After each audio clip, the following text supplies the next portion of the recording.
সংসদ সদস্য আনার হত্যার সাথে জড়িত সম্প্রতি গ্রেফতার হওয়া মুস্তাফিজ এবং ফয়সাল শাহজির পাসপোর্ট জব্দ করেছে ডিবি পুলিশের তদন্ত দল। ডিবি পুলিশ প্রধান জানান, আনার হত্যায় ভারতে যাওয়ার জন্য ফয়সাল এবং মুস্তাফিজের পাসপোর্ট দুটি করে দেন হত্যার মূল পরিকল্পনাকারী আখতারুজ্জামান শাহীন। মহিম মিজানের রিপোর্ট। ডিবি পুলিশ জানায়, সংসদ সদস্য আনোয়ারুল আজিমকে মেরে ফেলার পরিকল্পনা করা হয় হত্যার 2 থেকে 3 মাস আগে। তবে হত্যায় সরাসরি কারা, কবে ও কিভাবে অংশ নেবে এসবের পরিকল্পনা করা হয় হত্যার কয়েকদিন আগে। ডিবি পুলিশ প্রধান জানান, ফয়সাল ও মুস্তাফিজের দুটি পাসপোর্টই চলতি বছরের 8 এপ্রিল ঢাকা বিভাগীয় পাসপোর্ট কার্যালয় থেকে ইস্যু করা হয়।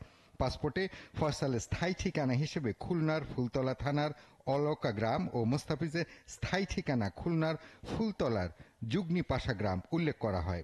আখতারুজ্জামান শাহীন প্রায় 25,000 টাকা খরচ করে দুজনকে পাসপোর্ট বানিয়ে দেন এবং ইন্ডিয়ান ভিসা লাগাতে গিয়ে সেখানে প্রায় তাদেরকে কোনো সময় ব্যাংক অ্যাকাউন্ট দরকার ছিল, কোনো সময় তাদেরকে বিভিন্ন সার্টিফিকেটের দরকার ছিল। সব কিছুই আখতারুজ্জামান শাহীন সেটা তারা জোগাড় করে দিয়েছে সিএমের মাধ্যমে।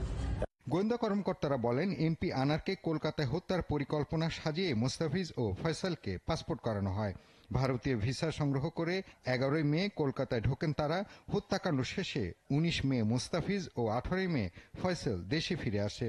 তাদের কাছ থেকে শাহীন নিজের কাছে পাসপোর্ট রেখে দেয়।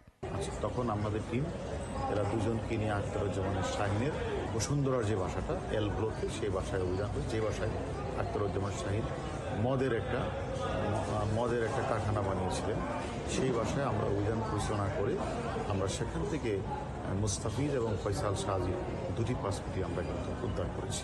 আনার হত্যার ঘটনায় রিমান্ডে থাকা ফয়সাল ও মুস্তাফিজ অনেক গুরুত্বপূর্ণ তথ্য দিচ্ছে বলে জানান ডিবি প্রধান। মহিম মিজান, ৭১, ঢাকা।